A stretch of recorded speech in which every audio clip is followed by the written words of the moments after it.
Bom dia, querido ouvinte, você que está me acompanhando nesse momento pelo canal IBE Fortaleza ou demais redes sociais. Eu sou a pastora Betinha, da Igreja Batista Esperança.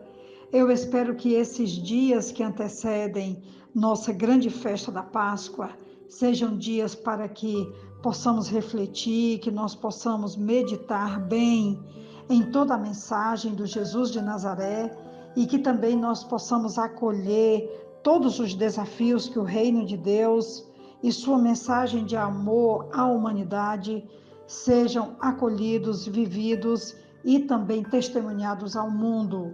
Hoje, essa reflexão que pensei em meu coração, que está em Zacarias capítulo 4, do versículo 6 ao versículo 10, possa ser uma mensagem de encorajamento e também de derramamento da graça de Deus sobre os nossos corações. A palavra nos diz assim: esta é a palavra do Senhor para Zorobabel, não por força nem por violência, mas pelo meu espírito, diz o Senhor dos Exércitos. Quem você pensa que é, ó montanha majestosa? Diante de Zorobabel, você se tornará uma planície. Ele colocará a pedra principal aos gritos de Deus abençoe, Deus abençoe. Então o Senhor me falou: as mãos de Zorobabel colocaram os fundamentos deste templo, suas mãos também o terminarão. Assim saberão que o Senhor dos Exércitos me enviou a vocês. Pois aqueles que desprezaram o dia das pequenas coisas terão grande alegria ao verem a pedra principal nas mãos de Zorobabel. Zacarias falou ao povo que vivia em Jerusalém e arredores depois do regresso do exílio. Em seus sermões e visões, encontramos palavras dirigidas especificamente ao governador Zorobabel, ao sacerdote Josué e aos demais sacerdotes. Temos aqui então o profeta Zacarias trazendo uma mensagem da parte do Senhor. Zorobabel, o principal edificador do templo. A visão era a ilustração da mensagem. Os recursos da força e da violência humana muito faltavam a Zorobabel e seus auxiliares, e os obstáculos que havia em seus caminhos eram tão montanhosos que tornavam o sucesso simplesmente impossível.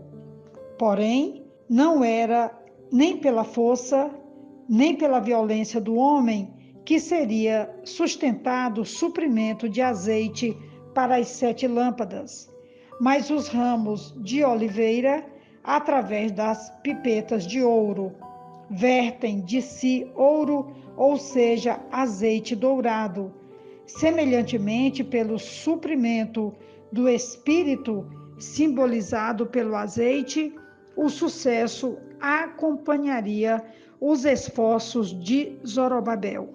Queria só aqui ler em Esdras, no capítulo 2, versículo 4 e 5, Deus já havia mandado também uma palavra de ânimo para Zorobabel e todos os que estavam empenhados na construção do templo, do novo templo, apesar de todos os obstáculos ali apresentados até aquele momento.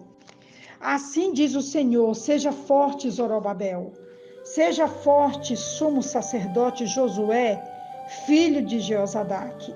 Sejam fortes todos vocês que restam na terra, mãos à obra, pois eu estou com vocês, diz o Senhor dos Exércitos. Meu espírito habita em seu meio, como prometi quando vocês saíram do Egito. Portanto, não tenham medo. Então, temos aqui uma palavra de encorajamento e uma palavra de certeza de que nada, nenhum obstáculo seria tão grande que pudesse impedir a conclusão e o sucesso daquela obra. As mãos que haviam colocado os alicerces do templo ainda haveriam de pôr a primeira pedra, como vai nos dizer aqui numa versão mais antiga que eu guardei. Capítulo 4 de Zacarias, versículo 7, ele diz: quem és tu, ó grande monte? Diante de Zorobabel serás uma campina, porque ele colocará a pedra de remate, ou a pedra angular, em meio a aclamações. Haja graça e graça para ela.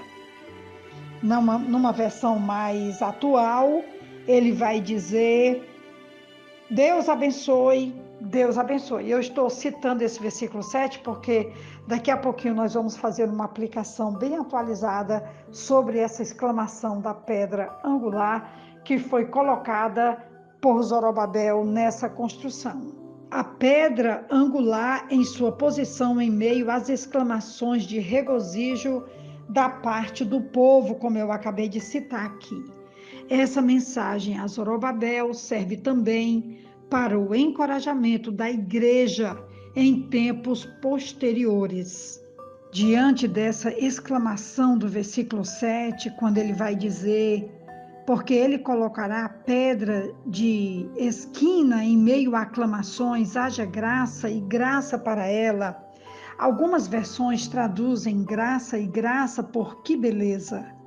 A profecia de Zacarias propõe também uma nova estética relacionada com a construção do templo do Deus vivo.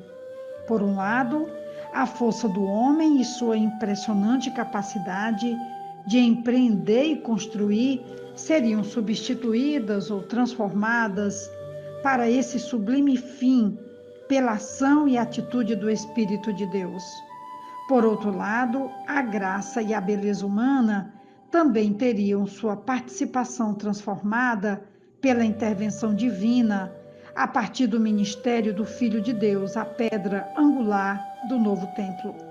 Um povo que cresceu sendo dominado sob o poder da espada, dos cavalos e carros de guerra, sendo levado a confiar nos esforços humanos, agora manifesta em alta voz sua alegria diante da graça e beleza de uma pedra encontrada em meio às ruínas do suntuoso Templo de Salomão. Pedra essa que havia sido abandonada e desprezada pelos conquistadores. Constata-se alegremente com a vinda do Messias, o novo templo do Senhor é construído sobre outras bases e de outra forma, não pela força do dinheiro, nem pela violência das armas, mas com a beleza da vida dedicada em amor, e isso é muito lindo. A primeira carta de Pedro transmite essa mensagem em dois momentos. Em 1 Pedro 2, de 4 a 7, ao chamar a Cristo e também aos cristãos de pedras que vivem, pedras vivas, participantes na construção de um templo espiritual. E é em 1 Pedro 3, de 3 a 4, onde recomenda a beleza interior de um espírito manso e tranquilo. É provável que o paralelo entre essa reedificação do templo no retorno do exílio e a construção de um templo espiritual definitivo no corpo de Cristo também estivesse presente na situação que inspirou o sermão profético de Jesus, quando os discípulos comentaram com ele sobre a beleza das pedras do templo reformado por Herodes, que Jesus disse que serão derrubados pedra por pedra. Eu já quero aqui caminhar para a conclusão do áudio de hoje, falando sobre essa nova construção, esse novo templo, essas novas bases, essa pedra angular que é Cristo, e que traz para a vida da sua igreja esse desafio desse templo que será construído em novas bases, em bases de amor, em bases de justiça, em bases de verdade, de transparência, e que a Páscoa vem nos relembrar e trazer para nós todo esse desafio. Que Deus nos ajude e nos abençoe. É, pois, a reflexão de hoje o desafio para a nossa fé e o nosso cristianismo. Que Deus nos ajude, em nome dele, de Jesus. Amém.